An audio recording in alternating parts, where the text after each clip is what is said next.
Hey y'all, so this is my first video for solo self-found Ruthless and Ancestor League. And I wanted to start this off by saying I decided to embark on a Ruthless journey of sorts because I found Trade League was getting a little bit too boring, just trying to optimize currency farming and using currency to funnel into gearing and all that. And it just didn't feel nearly as interesting to me anymore after I'd already made a couple builds. So I decided to try what is essentially a completely new game. And I would say Ruthless is very much that. So, a couple things with Ruthless. You don't have a crafting bench, you don't have any sport gems to begin with. You're missing a lot of other gems, you can't purchase any, you have to find them yourself. You have a lot more item scarcity, meaning rarity and quantity are just not nearly common modifiers, and so you get way less items. And on top of it all, there's a lot of nerfs to overall content and character power across the game. So let me start by saying about Ruthless that it creates a lot of problems for you to solve, as opposed to being just supposed to, like this supposedly punitive game mode.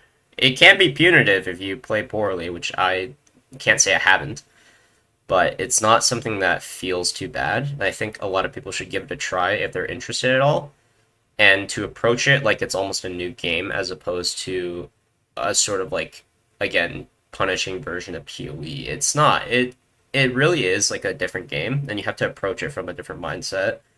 And you can't always apply the same knowledge or skills that you have from base PoE. That being said, those can take you a long way. So let me start off by giving a sort of rundown of the differences here. You have 3 Ascendancy nodes, you cannot get 4. I did not know this going into my character, and I made myself a Raider without any avoidance or Frenzy Charge stacking, so that's lovely. Um, and a lot of your Atlas passive nodes have been changed. There's like a difference where there's a base percentage of spawning 1 mechanic, 2 mechanic, or no mechanics. And so a lot of these nodes that increase percent chance don't actually increase the chance of it spawning like more mechanics. It just increases the chance that it will be ritual should a mechanic spawn. And that is kind of changed just how difficult it is to play around mechanics. You don't do that anymore. You play around what your character can do and the general map itself, and you just try to find every way you can squeeze out more player power through just doing these maps over and over again. On top of that, XP penalty is very large. I'm currently level 85, which is already like decent for Ruthless. And I believe the highest levels are like from 89 to 94, 95 currently in Ruthless Soul Self-Found. And most builds usually play around 4 to 5 gem links. I was lucky enough to get 5, and I'm going to go over my character now. So, I got lucky. I got a Quill Rain for a Toxic Rain build. And if you guys don't know, this is probably the best unique for this build. Um, it has so much just front-loaded damage because of the attack speed. It has a 3.0 attack speed, and I fire quite fast. On top of that, I actually saw a replica Quill Rain in my blueprints, and that was kind of funny too, but it's not nearly as good because the attack speed's much lower. The issue with Quill Rain is going to be mana, and so I have 2 rings to kind of combat that. This Praxis, which is kind of poorly rolled, and this Kikazara, which has mana regen, and then less curse, and kind of the life regen as well. And why I need life regen and have a Stone Golem that is very tanky is because I am running this Mastery, which turns some of my skill costs into life. And I actually need this in order to run my Caustic Arrow setup on top of this. So my Caustic Arrow, you can see, does 7.4k chaos damage per second. My Toxic Rain does much less because there's spores, multiple spores. And so I'm running Mana Forged Arrows with my Caustic Arrow, and I'm running Returning Projectiles.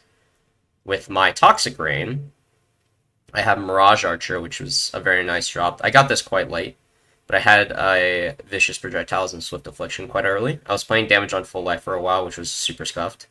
But I've kind of fixed my supports to where now I would just want Void Manipulation here instead, or Efficacy.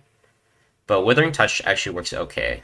My chance to hit with Toxic Rain is 88%, which is good enough to apply some Withered stacks, and Wither is just a lot of extra damage. And I have no other way to really apply it consistently. So, as such, this build plays around clearing maps really fast. It's amazing at white maps. There's almost no way it dies in white maps unless I'm just sitting still. Um, and it farms them in anywhere from 2 to 3 minutes, just full clearing it if there's no mechanics. And it is very powerful for bossing actually because of the overlap in damage from Caustic Arrow and Toxic Rain. And so how this looks is I'm firing a bunch, and with returning projectiles, whenever I fire, Caustic Arrow will fire once I've spent enough mana on Toxic Rain, and it'll shoot a Caustic Arrow projectile in front, or just randomly, and then it'll shoot right back behind me, piercing everything going from here to here. And this helps my clear a lot. Like, you can see there's a lot of Caustic Arrow clouds whenever I'm mapping.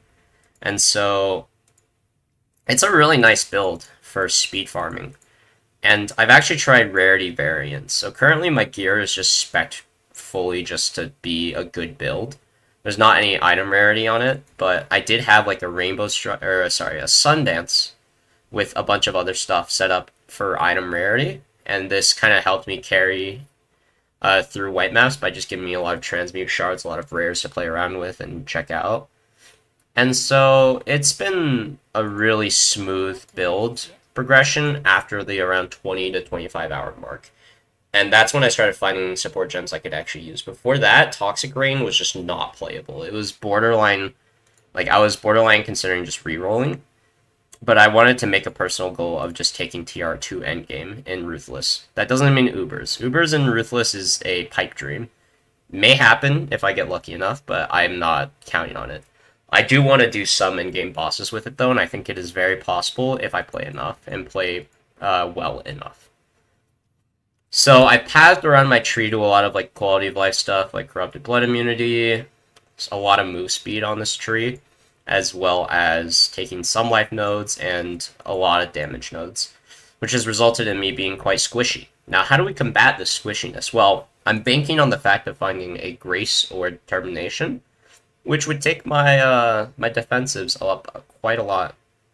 Currently, I am just relying fully on movement, hence why I have 3 Quicksilvers, and I am playing around just being tanky enough through life regen. I have 630 life regen currently with a Stone Golem up, and this is, I found, the best way to deal with it. I also have max level Clarity, and this will stay on for a while, just because I need it for the mana cost reduction. Unfortunately, it's very difficult to find reduced mana cost rings like Elrion Jewelry. It's just probably not going to happen, so I have to play around this Praxis that I got, as well as the sort of lifetime mechanic. Building your gear early on is really tough in Ruthless, and there's not many ways to craft, so your best bet, again, is just to play with what you have, and just kind of do maps, understanding that you might die if you don't have capped reses, and you're just going to have to power through it. But every step forward, as long as you're not playing hardcore, every step forward is defined by just making the smallest improvements to your build. And that's how it's been for me. I've had spikes of power level just because I've gotten certain items. But even outside of that, just like getting levels on gems, getting all of that, it's slow progression, and it feels pretty nice. The mechanics I've been farming are Ritual, Alva, Delve, and Heist. And Heist is where you can find a lot of gems. Delve is amazing early on for gems if you're doing shallow delving, and I didn't really realize this until I was already like a decent build and playing into Delve. So I think it's definitely a mechanic you should try out if you're playing Ruthless. It's really nice. Just go shallow delving, get a lot of support gems if you need them. So I am going to make some actual content videos, such as like showcases mapping, or really just want to do bossing, to be honest. So those are going to be recorded. I'm going to upload those. Until I have those ready, I may make update videos if I make significant improvements to the build. But I will be planning to make them a lot more regularly than, well, once every uh, once every 47 hours of playtime because that's a little too long. I'm gunning for some bosses, so if I get to those, I will be uploading videos of those. And of course, I want to hit level 90 just for the sake of the challenge, but also because I think it's a lot of fun. And I will continue to play Ruthless. Until next time, ciao.